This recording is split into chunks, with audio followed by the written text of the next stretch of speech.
when Trayvon Martin was first shot, I said that this could have been my son.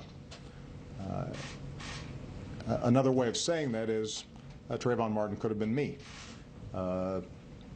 35 years ago. Well, President Obama surprised the press on Friday, walking into the White House briefing room and offering his first comment since George Zimmerman's acquittal. But instead of focusing on the verdict, he focused on race. Was that the right idea? Did it work? Let's bring in Kevin Jackson, author of The Big Black Lie. Kevin, thanks a lot for joining us on Fox and Friends. Did the president describe an America you recognize? Not at all, Tucker.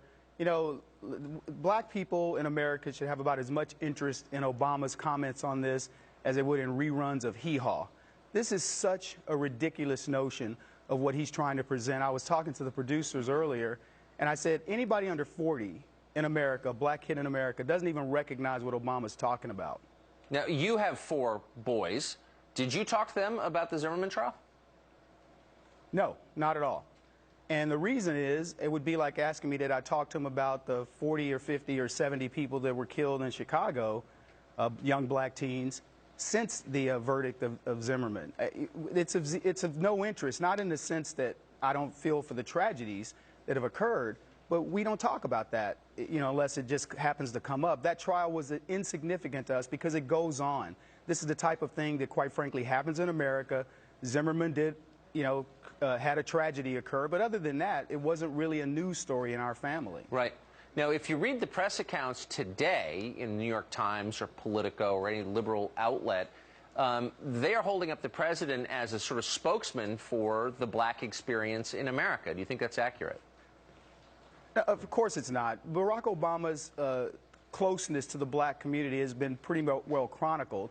He hasn't lived the quote-unquote black experience. Now, I hate saying that because I think all experiences are shared. But in terms of what he's trying to culturally project, he's nowhere near that experience. But to call this press conference was to sort of give him street cred, to make it appear as though he's down with blacks. And I think to one of the comments made earlier on the program was that he called this in order to sort of appease blacks and say, I'm bringing this to the forefront.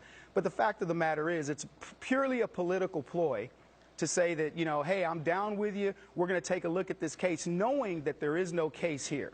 Right. Knowing that the Justice Department will not bring civil rights charges against George Zimmerman. Do you think, since the president's election 5 years ago, which was heralded as, you know, of course, a victory for a post-racial vision of the country, do you think race relations have gotten better or worse since then?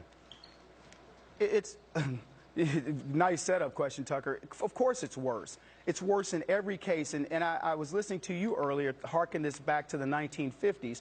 Race relations in America were technically better in the 1950s. Certainly, blacks were experiencing better whole family units and all the things that you talked about statistically.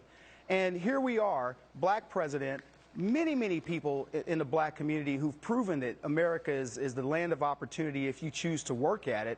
And we are still talking about things that harken back into the 1950s and the 1960s. It's quite frankly ridiculous. And as I said earlier, 40-year-olds and younger probably don't even realize the world that Obama's talking about. But these guys, the liberals, keep perpetuating this idea of racism in America as the Tiger Woods and the Oprah Winfreys and LeBron James and the dozens, if not hundreds and thousands of other blacks, scientists, engineers, etc., who are succeeding in this country, but they want to make people believe that we are perpetuating a racist country.